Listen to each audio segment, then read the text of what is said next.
गुरुत्तम का पवित्रतम चरण कमलमा साष्टाङ्ग दण्डवत प्रणाम गर्दै नेपाली भाषाका प्रियतम प्रियतमा समादरणीय गुरुबा गुरुमा प्रति सादर अभिवन्दन टक्र्याउँछु, नमस्कार टक्र्याउँछु।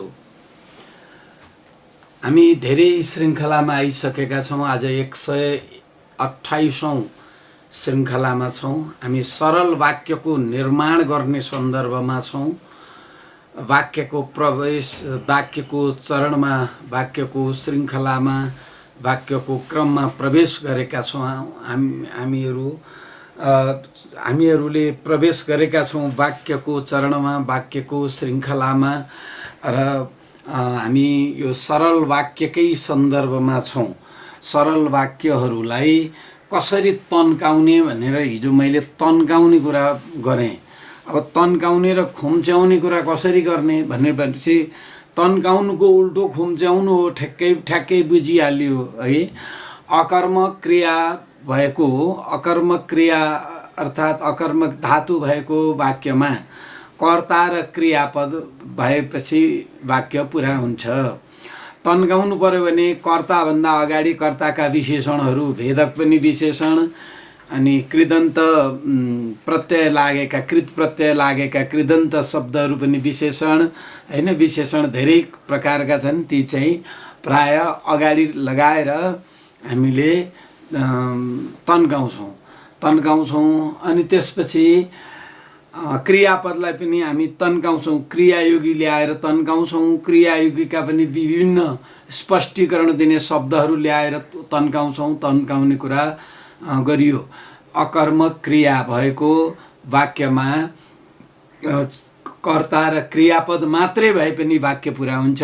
तर त्यो वाक्यलाई तन्काउनु पर्यो, लामो बनाउनु पर्यो भने कर्ताभन्दा अगाडि प्राय है केही चाहिँ पूरकापेक्षी क्रियापद छ हो, हुनु बन्नुमा चाहिँ फरक कुरो हुनसक्छ। विशेषण नामभन्दा पछाडि रहनुपर्ने अवस्था हुनसक्छ। नत्र भने प्राय विशेषण नामभन्दा अगाडि नै रहन्छ। विशेषणले नामलाई तन्काउने हो। नामलाई तन्काउने भनेकै विशेषणले एउटा नामलाई एकभन्दा बढी धेरै विशेषणहरू दिन सकिन्छ। को, काकी, रोरारी, नो, नानी, षष्ठी विभक्ति लागेका शब्दहरूलाई स्वतः विशेषण मान्नुपर्छ, भेदक विशेषण। हामीले भेदक विशेषणको सन्दर्भमा पनि धेरै कुरा गरिसकेका छौँ। यसै गरी क्रियापदलाई तन्काउनु पर्यो भने क्रियायोगी लिएर आउने। क्रियायोगीले मात्रै पुगेन, क्रियायोगीको पनि स्पष्टीकरण दिने शब्दहरू थुपार्ने, त्यसपछि जति चाहना हुन्छ त्यति तन्काउने। तर विद्यार्थीलाई के भन्ने भने कर्ता र क्रियापद कुन हो थाहा पाउनुको लागि पहिले कर्ता तन्काउनु सिकाउनु पर्यो, त्यसपछि मात्रै क्रियापदलाई तन्काउनु सिकाउने। त्यसै गरी सकर्मक क्रियापद भएको वाक्यलाई तन्काउनु पर्दाखेरि पहिले कर्तालाई तन्काउने, कर्तालाई कर्ताका विशेषणहरूले तन्काउने, कर्मलाई तन्काउने, कर्मलाई कर्मका विशेषणहरूले तन्काउने, क्रियापदलाई क्रियापदको क्रियायोगीले तन्काउने, क्रियायोगीले नपुगे क्रियायोगीलाई स्पष्ट पार्न आउने अरू शब्दहरूले तन्काउने। यसरी यो तन्काउने तरिका जानेपछि मात्रै लामा वाक्य लेख्न सक्छन्, शुद्धसँग लेख्न सक्छन् भन्ने कुरा नबिर्सनु होला। अब यसलाई चाहिँ लामो बनाउनलाई वाक्य विश्लेषण, छोटो बनाउनलाई संश्लेषण भन्नेहरू पनि हुनुहुन्छ। अब ठिकै छ, उहाँहरूको त्यो मतलाई पनि त्यसै गरी मानिदिउँ। अब अकर्मक क्रिया भएको वाक्यमा कर्ता र क्रियापद मात्रै छ, अनि सकर्मक क्रियापद भएको वाक्यमा कर्ता, कर्म र क्रियापद मात्रै छन् भनेदेखि अब त्यही अवस्थामा ल्याउनुलाई संश्लेषण, अनि त्यहाँ अगाडि तन्काउनुलाई नामभन्दा अगाडि नामका विशेषण, कर्ताभन्दा अगाडि कर्ताका विशेषण, कर्मभन्दा अगाडि कर्मका विशेषण, अनि क्रियापदभन्दा अगाडि क्रियापदको क्रियायोगी र त्यसका चाहिँ स्पष्टीकरण दिने शब्दहरू थपेपछि विश्लेषण भन्ने हो, ठिक छ, त्यो पनि त्यही हो विश्लेषण है। उद्देश्य, उद्देश्यान्वयी, विधेय, विधेयान्वयी, खास गरी 4 प्रकारका छन्। अब उद्देश्य विस्तारक, विधेय विस्तारक, त्यस्तै कर्म विस्तारक, हामी अनेक नामहरू दिन सक्छौँ है। विस्तारक भनेको विस्तार गर्ने, फैलाउने, ती कुराहरू छन्। अब आज म धेरैवटा सरल वाक्यहरूलाई जोडेर एउटा सिङ्गो सरल वाक्य बनाउने सजिलो उपाय मध्येको पहिलो उपायको कुरो गर्दैछु। यो सरल वाक्य, धेरै सरल वाक्यहरू, धेरैवटा 1 2 3 4 5 6 7 8 9 10 असङ्ख्य सरल वाक्यहरूलाई हामी जोडेर एउटा सिङ्गो सरल वाक्य हामी बनाउन सक्छौँ।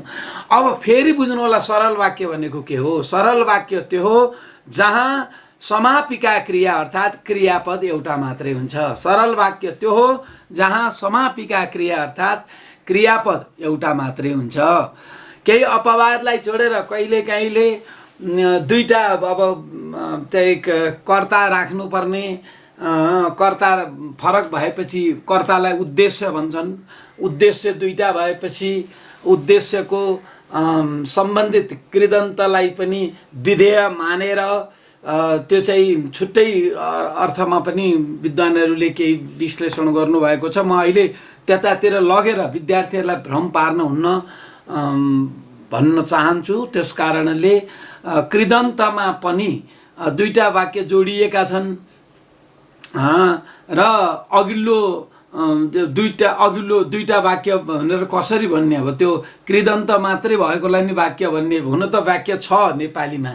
गीतमा कृदन्त मात्रैले पनि वाक्य हुन्छ, कवितामा कृदन्त मात्रैले पनि वाक्य हुन्छ, तर सामान्यतया गद्यमा चाहिँ क्रियापद आएर मात्रै वाक्य पुरा हुन्छ भन्ने मान्यता स्थापित भएको छ। यद्यपि मेरो भिन्नै विचारको कुरा गर्नुहुन्छ भने संस्कृतमा पनि त्यही हो, कृदन्तमा पनि वाक्य पुरा हुन्छ संस्कृतमा पनि। त्यहाँ चाहिँ तिङन्त नै ल्याउनुपर्छ, तिङन्त शब्दहरूले मात्रै वाक्य पुरा गर्छन् भन्ने छैन। सुबन्त, तिङन्त सबैले वाक्य पुरा गर्न सक्छन् भन्ने मान्यता पनि छ संस्कृतमा पनि। तर म अब त्यतातिर अहिले धेरै जान्न। हामीले एउटा कुरा स्पष्ट बनाउनुपर्छ विद्यार्थीहरूलाई, एउटा मात्रै क्रियापद, क्रियापद भनेको वाक्य पुरा गर्ने शब्द जसलाई समापिका क्रिया पनि भन्छन्। एउटा मात्रै क्रियापद छ भने त्यो वाक्य सरल वाक्य हो। एउटा मात्रै क्रियापद छ भने त्यो वाक्य सरल वाक्य हो। एउटा मात्रै क्रियापद छ भने त्यो वाक्य सरल वाक्य हो। क्रियापदलाई समापिका क्रिया पनि भन्छन्। अब धेरैवटा अनेक अनेक अनेक सरल वाक्यहरूलाई जोडेर वाक्य बन्नलाई क्रियापद अनिवार्य छ। अनेक अनेक छोटा छोटा सरल वाक्यहरूलाई जोडेर एउटा लामो सरल वाक्य बनाउनेको लागि के छ उपाय भन्ने कुरो अब सिक्नु आवश्यक छ। त्यसको लागि एउटा क्रियापदलाई, प्राय पछाडिको क्रियापदलाई क्रियापद नै राख्ने, पछाडिको क्रियापदलाई एउटालाई क्रियापद नै राख्ने, बाँकी अरू सबैलाई कृदन्त बनाउने अर्थात् असमापिका क्रिया बनाउने। कृदन्त भनेको असमापिका क्रिया हो। कृत अन्त कृदन्त, कृदन्त भनेको कि नाम हो, कृदन्त भनेको कि विशेषण हो, कृदन्त भनेको कि क्रियायोगी हो। अब कृदन्त बनाउने उपाय के त भने नाममा प्राय सबै धातुहरूमा ना लगाएर नाम बनाउन सकिन्छ। खाना, पढ्ना, हिँड्ना, डुल्ना, बस्ना, पिउना, जस्तो पिउनाले दुःख पाइन्छ, पढ्नाले सम्मान पाइन्छ, खानाले मोटाइन्छ। खाना भन्ने शब्द त भात भोजनलाई अचेलभेरी, अनि त हामी नेपालीमा त्यस्तो भन्दैन थियौँ। अचेलभेरी खुब खाना भन्ने चलन छ, खाना तयार भयो भन्छन् नि, होइन? खाइने वस्तु सबै खाना हुन् है। अब तर पनि यो ना सबै धातुमा लगाउन सक्नुहुन्छ है। खानाले, पढ्नाले, उठ्नाले, सुत्नाले, हिँड्नाले, डुल्नाले, यस्तो जति पनि छन् त्यो ना लगाएर नाम बनाउनुहोस्, नु लगाएर नाम बनाउनुहोस्, नु लगाएर सबैमा नु, यो क्रियामूल भन्छन् नि हो, त्यो नु लगाएर सबैलाई नाम बनाउन सकिन्छ। पढ्नु लेख्नु राम्रो हो, होइन? पढ्नु गुन्नु छैन, हल्ला गरेर बस्छ है भनेपछि त्यो एउटा हो नि। पढ्नु गुन्नु छैन, हल्ला गरेर बस्छ, त्यो सरल वाक्य हो। पढ्नु गुन्नु छैन, होइन, के पढ्नु गुन्नु छैन सरल वाक्य हो है। अब पढ्नु गुन्नु छैन, पढ्नु गुन्नु यो चाहिँ नि हाम्रो कृदन्त नाम भनेर बुझ्नुपर्छ। पढ्नु गुन्नु छैन सरल वाक्य हो त्यो होइन, छैन क्रियापद हो। अनि त्यसरी यहाँ चाहिँ त्यो नु लगाएर पढ्नु लेख्नु, समयमा उठ्नु, समयमा सुत्नु, समयमा खानु, समयमा खेल्नु, समयमा पढ्नु राम्रो बानी हो भन्यो। त्यो जम्मै नु ह्रस्व नु है, दीर्घ नु लगाएपछि त आज्ञा अर्थको क्रियापद हुन्छ। तिमी उता जानु, तिमीले यता खेल्नु, तिमीले यसो भन्नु, तिमीले उसो भन्नु भनेर त्यस्तो दीर्घ नु लाग्यो भने आज्ञा अर्थको क्रियापद हुन्छ। ठाडो आदेश अर्थ है, तुरुन्त आउनु, हल्ला नगर्नु, आज्ञा अर्थको क्रियापद है। अब म यहाँहरूलाई त्यो नु ह्रस्व नुले नाम बन्छ भनेर भने। आईमा कतै व थपेर वाई हुन्छ, कतै ल थपेर लाई हुन्छ, कतै य थपेर याई हुन्छ, त्यो अर्कै कुरा हो। तर हो चाहिँ आई प्रत्यय पनि हामी सबैमा लगाउन सक्छौँ। मैले अमला खाएँ, मलाई लाभ भयो, यहाँ दुईवटा सरल वाक्य छन्। एउटा खाएँ क्रियापदले बनाएको सरल वाक्य, अर्को भयो क्रियापदले बनाएको सरल वाक्य। एउटा खा धातुको, अर्को हु धातुको होइन। यसरी अब यसलाई जोडेर अमला खानाले मलाई लाभ भयो हेर्नुहोस्। अब अमला खानाले मलाई लाभ भयो, यो मैले र मलाई दुईवटा छ नि। यो एउटा यो मलाई हेर्नुहोस् न, यो कर्तामा पनि कहिलेकाहीँ लाई लाग्छ, यो अचम्म भयो। यो छ नि, यो कर्ता हो, यो लाभ पाउनेवाला कर्ता हो। कर्तामा पनि कहिलेकाहीँ लाई लाग्छ। यो यस्तो विशिष्ट अवस्था हो। यो यस्तो हुन त बच्चालाई सिकाउनु पर्दैन, नसुनाउनु होला। ले कर्तामा ले मात्रै लाग्ने भनेर हामीले भनेका छौँ। लाई लाग्ने कि कर्ममा लाग्ने हो कि सम्प्रदानमा लाग्ने हो भनेर भन्छौँ। तर यस्तो बेलामा यो हेर्नुहोस् न, यो लाई, यो मलाई लाभ भयो भन्दाखेरि लाभ भयो, लाभको प्रापकको अर्थमा म चाहिँ कर्ता हो। त्यसो हुनाले अमला खानाले मलाई लाभ भयो। एउटा मात्रै कर्ता राख्नुपर्छ। धेरै कर्ताहरू छन् भने त्यो ती कर्ताहरूलाई हटाएर एउटा मात्रै कर्ता राख्नुपर्छ। कर्मवाच्य हो भने धेरै कर्मलाई हटाएर एउटा मात्रै कर्म राख्नुपर्छ। तर यो अनौठो कुरो तपाईँहरूलाई आज मैले देखाइदिएको, यो लाई लागेको पनि कर्ता हुनसक्छ भनेर यो आफूले मात्रै जानकारी लिनु होला। विद्यार्थीलाई सकेसम्म यो कुरा भनिरहनु पर्दैन। र फेरि यस्तो कुरो थाहा पाएर प्रश्नमा सोधि नहाल्नु होला। फेरि आफूले त यसो थाहा पाएपछि ओहो यो कर्ता पत्ता लगाऊ भनेर लाई लागेको कर्ता खोज्न लगाइनु थालियो भने धेरै अपराध हुन्छ, अन्याय हुन्छ। त्यस्ता जटिल कुराहरू विद्यार्थीलाई भन्नु हुँदैन। तर यो चाहिँ यो मलाई भन्दाखेरि कि यो म चाहिँ कर्ताको भूमिकामा छ है। यो विशिष्ट कुरा हो। यो यस्तो विशिष्ट कुरा चाहिँ हामीले आफूले बुझ्ने हो। विद्यार्थीलाई त्यस्तो कुराहरूको भार बोकाउनु चाहिँ हुँदैन। अब अमला खानाले मलाई लाभ भयो, मैले यहाँहरूलाई यसरी छोट्याउनुहोस् है, यो तरिका भनेर मात्रै भनिदिएको। तो दो तिदी तादा एको एकी एका ने सबै धातुमा लगाउन सक्नुहुन्छ। तो ती र ता लगाउनलाई चाहिँ, तो ती र ता लगाउनलाई चाहिँ यहाँहरूले अघोषमा मात्रै लगाउन सक्नुहुन्छ। धातुको पछाडि अघोष वर्ण छन् भने मात्रै तो ती ता लगाउन सक्नुहुन्छ। धातुको पछाडि अघोष वर्ण भएमा मात्रै तो ती ता लगाउन सक्नुहुन्छ। धातुको पछाडि अघोष वर्ण भएमा मात्रै तो ती ता लगाउन सक्नुहुन्छ। नत्र भने अरू चाहिँ सबै प्रत्ययहरू लगाएर विशेषण बनाउने हो। त्यहाँ छ थियो आदि थपिएर मात्रै क्रियापद हुने हो नि त है। पढेको मात्रै त विशेषण हो नि। पढेको छ भनेपछि अब त्यो दुईटा मिलेर क्रियापद। पढेको थियो दुईटा मिलेर क्रियापद। पढेको हुनेछ दुईटा मिलेर क्रियापद। पढेकी मात्रै छ भने कृदन्त विशेषण हो त्यो। तर पढेकी थिए भनेपछि क्रियापद, पढेकी छ भनेपछि क्रियापद, पढेकी हुनेछ भनेपछि क्रियापद। त्यस कारणले छ अथवा थियो र तिनका विभिन्न रूपहरू लगाएर मात्रै क्रियापद बनाउने हो। नत्र भने यिनीहरू यी भागले मात्रै चाहिँ विशेषण बन्ने हो। यो जानिराख्नु होला है।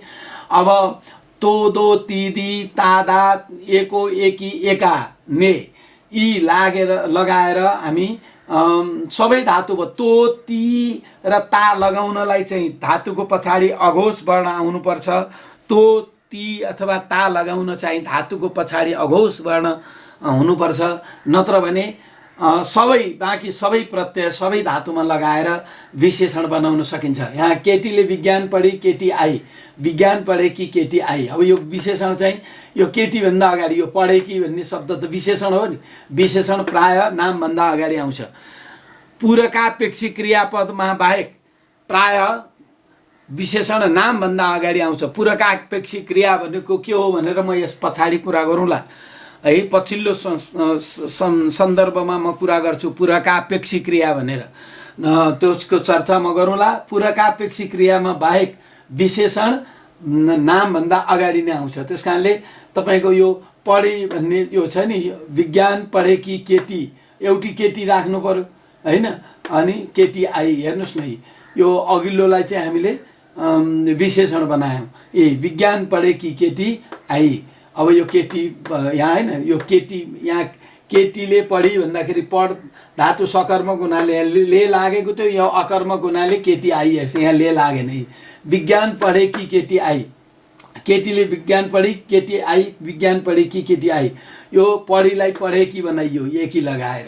यसै गरी क्रियायोगीको कुरा न, तै, दै, उन्जेल, इ, एरा हामी सबै धातुमा लगाउन सक्छौँ। तर यो तै चाहिँ अघोषमा मात्रै, तैलाई छोडेर तैलाई अघोषमा मात्रै है, तैलाई चाहिँ अघोषमा मात्रै, तै चाहिँ अघोषमा मात्रै, तैलाई चाहिँ अघोषमा मात्रै लगाउनुहोस्। अनि तको प्रयोग अघोषमा मात्रै हुन्छ भनेर बुझ्नु होला। अनि त्यसै गरी क्रियायोगीमा न, तै, दै, उन्जेल, इ, एर लगाएर तपाईँहरूले सबै धातुबाट क्रियायोगी बनाउन सक्नुहुन्छ। र यो तरिका विद्यार्थीलाई पनि सिकाउन सक्नुहुन्छ। सजिलो कुरा, मैले सबै धातुमा लाग्ने प्रत्ययलाई खोजौँ है। अब कुनैमा लाग्ने कुनैमा नलाग्ने छन्। अब कतिपय प्रत्ययहरू त्यस्ताले त भ्रम पर्छ। फेरि सजिलोसँग सबै धातुमा लाग्ने प्रत्ययहरू यहाँ हेरौँ। तिमी पढ, अब तिमी जाऊ, तिमी पढ, तिमी पढ्न जाऊ, न लगाएर हामीले यो लगायौँ। यो इ भनेको चाहिँ एरकै अर्थमा हो है। तिमी पढ, तिमी आऊ, तिमी पढी आऊ, तिमी पढेर आऊ। हेर्नुहोस्, पढलाई पढेर, यो पढ क्रियापद हो। तिमी पढ, तिमी आऊ, तिमी पढ, तिमी आऊ। यो पढलाई हामीले पढेर बनायौँ है। अब यहाँ पढलाई हामीले यो पढ्न बनायौँ। यो पछिल्लो चाहिँ अगाडि आयो है। अब यो यसको किन आयो, अब अहिले त्यसमा म धेरै बेर जान्न। यो अगाडि पछाडि हुनसक्छ है, त्यो कुरो विचार गर्नु होला। मैले यति कुरा मात्रै अहिले भने है।